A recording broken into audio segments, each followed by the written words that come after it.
এবার আমার আল্লাহ ডেকে ডেকে বলে, ও রূহ রে, ভিতরে দিলাম কেন, চলে আসো।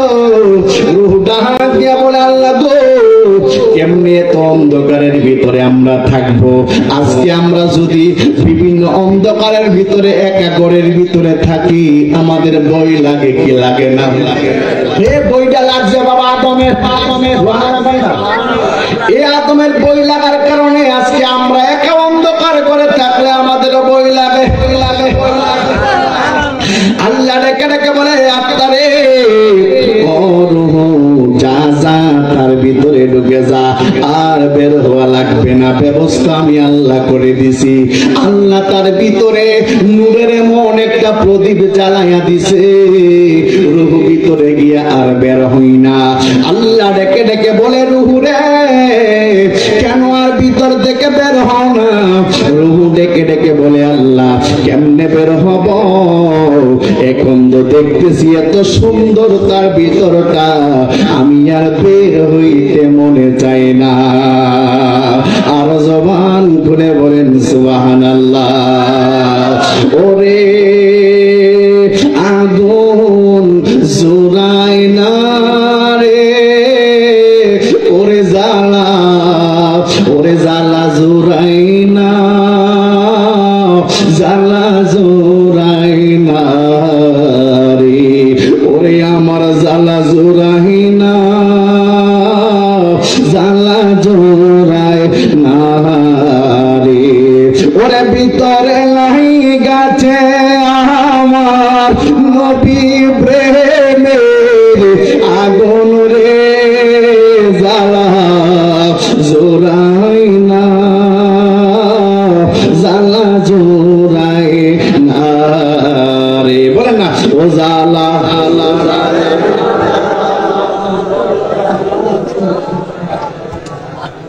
ও জ্বালা জোড়াই না, জ্বালা জোড়াই না রে। জবান খুলে বলেন মারহাবা। এই জন্য যুবক তরি তরি করে কথাগুলা বলতে চেষ্টা করি। আল্লাহ রাব্বুল আলামিন তার ভিতর থেকে প্রত্যেকটা মানুষের রূপ বডিটাকে আল্লাহ বানাইলেন। বডিটা আল্লাহ বানাইছে আগে, কিন্তু রূহটারে কেন আল্লাহ আলমে আরোহার ভিতরে রাখছে? কেন আবার আলমে আরোহা থেকে মায়ের পেটের ভিতরে ছোট একটা রক্তপিণ্ড দিছে? এই নারীর ভিতরে রক্তপিণ্ডের মাধ্যমে আল্লাহ কেমনে আবার নারীর ভিতরে এই ছোট্ট ছোট্ট রক্তপিণ্ড থেকে কেমনে চোখ বানাইলো, কেমনে হাত বানাইলো, কেমনে হাতের আঙ্গুলগুলা বানাইলো, কেমনে কান বানাইলো, শোনার জন্য কান বানাইলো। আল্লাহ কয়, এই কান বানাইয়ে তো শুনবা না, শোনার জন্য ঢোলের মতো একটা, এই তবলার মতো একটা ভিতরে আল্লাহ পর্দা সেটিং করে দিলেন। আল্লাহ কয়, বান্দা গোসল করতে যাইবি, যদি পানি মস্তকে ঢুকে যা মারা যাইবি। এই জন্য আমি আল্লাহ এই পানি যেন মস্তক না যায়, আমি আল্লাহ সুন্দর করে একটা রবার সিস্টেম করে দিলাম, এখানে শুনবি কিন্তু পানি মস্তকে যাইবে না। আল্লাহ ডেকে ডেকে বলে, বান্দারে আলমে আরোহার ভিতর থেকে আমি আল্লাহ মা এবং বাবার মাধ্যমে মায়ের পেটের ভিতরে তোরে পাঠাইলাম রে। এই পেটটারে তুই দুনিয়ার বিশাল কিছু মনে করেছিলি, এই পেটেও আমি আল্লাহ তোরে বেশি দিন রাখি নাই। বান্দা, মায়ের নারীর সাথে তোর নারীর একটা ফিটিং আমি আল্লাহ করে দিছি। মা খাইব তোর পেট ভরব, মা খাইব কিন্তু তোর পেট ভরব। মায়ের পেটের ভিতরে তোরে আমি আল্লাহ কেমনে বাঁচাইছি জানোস নি রে বান্দা? দুনিয়ায় গিয়া কেমনে আল্লাহর নাফরমানি করছিস বান্দা রে। বান্দা, আমি আল্লাহ কত মায়াবান, মায়াবান, মায়াবান। তোর আম্মার স্তনের ভিতরে এমন দুধ আমি আল্লাহ দিলাম, যে দুধ বেশি ঠান্ডা না আবার বেশি গরম না। ঠান্ডা লাগলে যদি তোর নিউমোনিয়া চলে আসে, ও বান্দা, এই দুধ খাওয়ার পর তোর যদি গরমের কারণে জিহ্বাটা পুইরা যা, যদি কিছু না খাইতে পারো, তাইলে তুই বান্দা তো আর বাঁচবি না। এই জন্য আমি আল্লাহ নীতি শীতোষ্ণ, নীতি শীতোষ্ণ একটা আমি আল্লাহ তোর মায়ের ভিতরে এমন পানি সেট করে দিলাম। আল্লাহ ডেকে ডেকে বলে, বান্দা দুনিয়ার বিশাল মনে করেছিলাম মায়ের পেটটাকে, এই পেটে তোমাদেরকে বেশি দিন নাকি নাই, আমি আল্লাহ যত্ন সহকারে তোমারে লালন পালন করছি। করার পরে যখন 10 মাস 10 দিন আগ বেশি হয়ে যায়, বান্দারে আমি আল্লাহ এই মায়ের পেট থেকে তোমার ডেলিভারির সময় আমি আল্লাহ মায়ের ভিতরে এমন একটা ধৈর্য শক্তি দিয়া দে, মা সেদিন চিৎকার দিয়া কয় আমার গলা কেটে ফেল, তারপরে প্রসব বেদনা আমার সহ্য হয় না। এরপরে প্রত্যেকটা মা এই গলা কাটার ব্যথা লইয়া আমার আপনার জন্ম দিছে, কথা কোন ঠিক কিনা বলেন? এরপর আল্লাহ কয় এই ধৈর্য শক্তিটা আমি আল্লাহ দিছি, কারণ এই ধৈর্য শক্তি না দিলে তো আমার নবীর উম্মত পারবে না। আল্লাহ কয় বান্দারে বান্দা আমি আল্লাহ যে কত মায়াবান, আমি আল্লাহ যে কত দয়াবান, এই মায়ের পেট থেকে তোরে দুনিয়ায় পাঠাইলাম, পাঠানোর পরে আমি আল্লাহ তোরে বলে দিলাম এই দুনিয়াতে যাওয়ার পরে মানুষের ক্লাসিফিকেশন শুরু, একটা শ্রেণী বিভাগ শুরু হয়ে গেল। কেউ হইল বক্তা, কেউ হইল পিটসাপ, কেউ হইল এমপি, কেউ হইল প্রাইম মিনিস্টার, কেউ আবার সাংবাদিক, কেউ আবার ওই জার্নালিস্ট, কেউ আবার ফার্মার, কেউ আবার হাউস ওয়ার্কার। আল্লাহ ডেকে ডেকে বলে এই তো মানুষের একটা খেলা শুরু হয়ে গেল। খেলতে খেলতে যেদিন আমারে বইলা যাও, আবার যেদিন তুমি আমার কাছে চলে আসবা।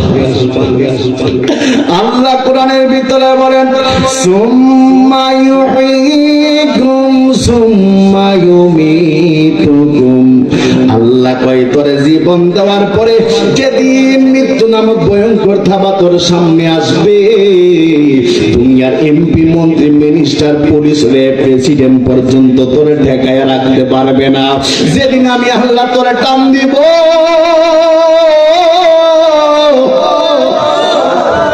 কেউ তোরে ধরে রাখতে পারবে না। আল্লাহ বলে সেই দিন আমি আল্লাহ যখন মরণের দাবা তোর সামনে পাঠাবো, যেই মাটি নিয়েছিল যে ফেরেশতা, সেই ফেরেশতা তোর সামনে পাঠাবো। তুই যদি দুনিয়া ইমানদারি ভাবে চলো, আমি আল্লাহ বললাম সেই ফেরেশতা তোর সামনে বন্ধু রূপে দাঁড়াইব। আর যদি দুনিয়াতে বেঈমানি কইরা চলো, তাইলে সেই ফেরেশতা তোর বহু শত্রু রূপে দাঁড়াইব। আল্লাহ ডেকে ডেকে বলে তোরে ডান দিক দিয়া থাবা মারবো, বাম দিক দিয়া তোর রুহটা দৌড় মারবো। যেই রুহটা তোর ভিতরে দিছিলাম নূরের কারণে বের হইতে চাই না, এবার আজরাইলের খাবার কারণে ডান দিক দিয়া থাবা মারবো, বাম দিক দিয়া দৌড়ান দিব। বাম দিক দিয়া থাবা মারবো, ডান দিকে চলে যাবে, মাথার কাছ দিয়া থাবা দিবে, পায়ের কাছে রুহটা চলে যাবে, পা দিক দিয়া থাবা দিবে, এবার মাথার কাছে চলে আসবে। যেই মাত্র মাথাতে যাওয়ার আগে রুহটা পেটের ভিতরে চলে আসে, এই নাভি দিয়া রুহটা বের হতে চাই। আল্লাহর বান্দা বলে না না, এই নাভি দিয়া রুহ বের হওয়া যাবে না। এই রুহটা চলে আসে মুখের কাছে, গলা দিয়া এই মুখের কাছে আসতে পাই না, নাভি মুখ দিয়া রুহটা বের হওয়ার জন্য প্রস্তুতি নেই। আল্লাহ কয় আজরাইল,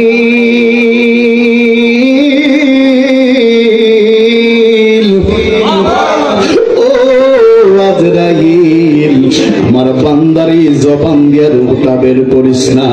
আমার এই বান্দা দুনিয়ায় থাকতে জবান আর জিহ্বা দিয়ে আল্লাহর কুরআন তেলাওয়াত করেছে, কুরআনের মহব্বতে মুখ দিয়ে তার আত্মাটা নিস না।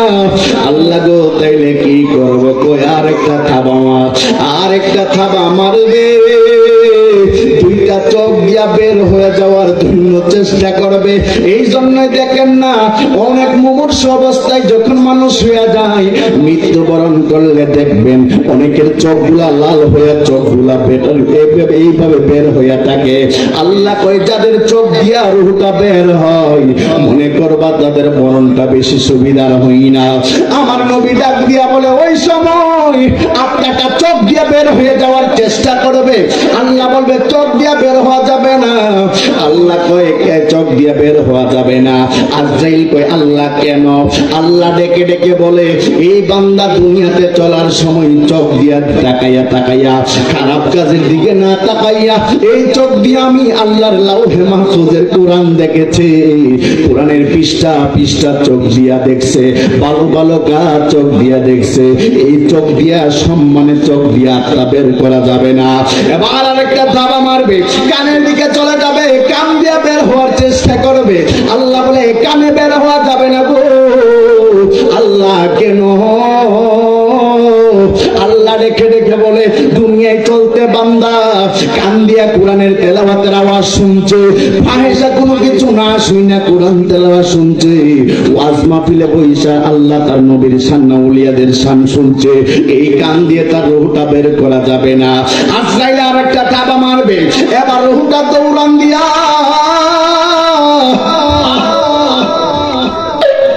নবীর কাছে চলে আসবে গো। আমার নবী বলেন ওই নাভি দিয়া যখন রূহটা বের হওয়ার চেষ্টা করবে, আমার আল্লাহ বলে এই নাভিটা দিয়া রূহটা বের হয়ে যাবে। এই জন্য আমার নবী বলে এই নাভিটা হলো সেই নাভি যেই নাভিটা বেঈমানের কবরে 99টা সাপ দেওয়া হবে। এক একটা সাপের দৈর্ঘ্য হবে 40 কিলোমিটার লম্বা। মহিলাদের মাথার চুলের মতো তাদের মাথায় চুল থাকবে। এই সাপগুলা কবরটা প্রশস্ত হয়ে কবরে ঢুকবে। আমার নবী বলে বেঈমানে ডানেও সাপ চুবল মারবে না, বামেও চুবল মারবে না, কপালেও চুবল দিবে না, চোখেও চুবল দিবে না। ও নবী গো, বেঈমানের কবরে সাপ কোথায় চুবল দিবে? নবী ডাক দিয়া বেঈমানের কবরে সাপটা নাভির নিচে চুবল দিবে। আর ইমানদারের কবরে সাপ ঢুকবে দূরের কথা, কবরের মাটি থেকে জান্নাতি ঘ্রাণ ভেসে উঠবে। আর জবান খুলে বলেন সুবহানাল্লাহ। এই জন্য দুনিয়ায় থাকতে নবীর মহব্বতের দরকার আছে না নাই? বলেন জোরে কোন আছে না নাই? এখন আপনি নবীর মহব্বত করতে যাবেন, নবীর মহব্বত করলে শুধু চলবে না, নবী যা করতে বলেছে তা করবেন। নবী যা নিষেধ করেছেন তা নিজেকে মানাইয়া রাখতে হবে। এখন আল্লাহর ওলির দরবারে যাবেন, আল্লাহর ওলির দরবারে জিয়ারতের উদ্দেশ্যে যাবেন, আল্লাহর ওলির দরবারে গিয়া কোরআন তেলাওয়াত করবেন, আল্লাহর ওলিরে সালাম দিবেন। কারণ আল্লাহর পথে যারা জীবন দেয় তারা মৃত না, তারা কবরে জিন্দা। এই জন্য আমার আল্লাহ কোরআনুল কারীমে সূরা ইউনূসের ৬২ নম্বর আয়াতে বলে আলা ইন্না আউলিয়া আল্লাহি লা খাউফুন আলাইহিম ওয়া লা হুম ইয়াহজানুন। আল্লাহর ওলি যারা হয়েছে সাবধান, তাদের কোনো বই নেই, তারা কোনো চিন্তিত হওয়ার কারণ নাই। এই জন্য বন্ধু, আজরাইলের সাথে যদি সম্পর্ক রাখতে হয়, আগে সম্পর্ক রাখতে হবে আল্লাহ এবং তার রাসূলের সাথে। যদি সম্পর্ক ভালো হইয়া যায় তাইলে কবরে কোনো চিন্তা নাই, মরণে কোনো চিন্তা নাই। এই আজরাইলের সাথে সম্পর্ক রাখছে। দুনিয়াতে এমন একটা নবী ছিল যার নাম হলো হযরতে ইদ্রিস আলাইহিস সালাম। সুবহানাল্লাহ না? ইদ্রিস আলাইহিস সালাতু ওয়াস সালাম মনে মনে এরাদা করলো, আল্লাহ যদি আমি আজরাইলকে বন্ধু বানাইতে পারতাম। এই ইদ্রিস নবী সারা বছরই রোজা রাখতো, সারা বছরই বেশিরভাগ সময় রোজা রাখতো। ইদ্রিস নবী রোজা অবস্থায় বিকেল বেলা হাঁটতেছে ঘরের ভিতরে, আল্লাহর তাসবিহ জপে। এমন সময় ইদ্রিস নবীর ঘরের ভিতরে এমন একটা লোক বাইরে দাঁড়ায়া গেছে, ডাক দিয়া কয় ইদ্রিস নবী, ও ইদ্রিস নবী গো, আমি হলাম এক পথচারী মুসাফির, আমারে আপনার ঘরে। ইদ্রিস নবীকে ওয়েলকাম, কংগ্রাচুলেশন, ওয়েলকাম, স্বাগতম জানাইয়া ইদ্রিস নবী ঘরের ভিতরে তারে নিয়ে গেল। এবার নিয়ে যাওয়ার পরে ওই লোকটা দেখতেছে যেই মাত্র এই ইফতারের সময় হয়ে গেল, ইদ্রিস নবী নিজে ওই ইফতারের জন্য প্রস্তুতি নিল, ওই মেহমানের জন্য ইফতারি বানাইলো। আর একটু জোরে কোন সুবহানাল্লাহ। ঘুমাই গেছেন নাকি? একটু জোরে কোন সুবহানাল্লাহ। ও কোন সুবহানাল্লাহ। আরে জোরে কোন সুবহানাল্লাহ। ইদ্রিস আলাইহিস সালাতু ওয়াস সালাম কার জন্য